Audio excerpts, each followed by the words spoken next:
Mishnah and Talmud, the earliest rabbinic codes, talk of the two most joyous festivals of the Jewish year. You may think the two most joyous festivals are Purim and Chanukah. That particularly is the case with families with young children. For some people, Pesach is a very joyous festival, although for others, eating matzah for an entire week is anything but joyous. But our textual tradition says that there are, in fact, two festivals that were seen to be the most joyous of the entire calendar, and they are connected. And those two festivals are Tu B'Av and Yom Kippur. And we are told that on those festivals of Tu B'Av and Yom Kippur, the women would go out into the fields, they would dress in white, and they would court the young men. Now you may think, hold on a moment, don't we normally spend the whole day in services on Yom Kippur? Well, we do now. We have done for a long time in Jewish tradition, but early on, we would go to services in the morning, and then the men would go out into the fields and do interesting things with the available women. It is said that that is why the Torah reading for Yom Kippur afternoon is the reading from Leviticus 18 of who you can and who you cannot have intercourse with. That's not the reading that we have in our community. And indeed, the tradition developed that we actually don't do that on Yom Kippur, as well as a number of other things.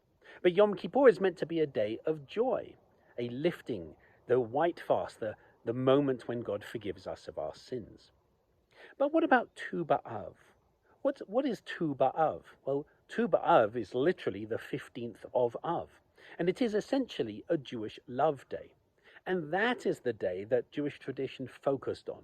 As we spent more and more time in synagogue on Yom Kippur, that custom of going out into the fields, flirting or doing more, that disappeared. But it very much stayed on Tu B'Av.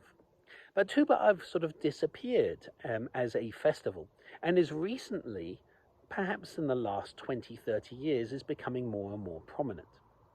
It's a day of love, a day of gathering together and acknowledging our love, particularly for partners. In fact, one of the customs that we introduced here at Temple Beth Shalom when we brought the festival of Tu B'Av was to have a chuppah in the meditation garden, and for those who are in loving unions to come and to essentially renew vows and remind each other of why they love each other still. We aren't doing that this year, although the custom of coming together and talking about love and celebrating love is going to be present in our service this evening, because this evening for Shabbat is also Tu B'Av. And so we're going to focus in our service this evening on differing aspects of love. On love of community, on love of God, on God's love for us, and also our own love for ourselves. Tu B'Av, we're still not totally fixed in the way that we observe it, and differing communities observe it in differing ways. So for us this year, especially as some people are able to be present and some are not, we're going to use it as a time of reflection, a time of celebration, in particular, of the theme of love. Our love of community, our love of God, God's love for us, and love for ourselves, as well as for those who are in long-lasting relationships, as well as love of partners as well. Love is a very central theme in Judaism. We often don't talk about love because we get almost embarrassed by it. But love is what connects us, and indeed the central verse of Torah, V'ahavta l'recha kamocha, you shall show love to your neighbor as yourself, because that emulates God. So this evening we invite you to join us for our Kabbalat Shabbat service, which touches on the theme of Shabbat Nachamu, the Shabbat after Tisha B'Av, but also very much celebrates love as Tu B'Av. I hope that you will join us then. I would love to see you there.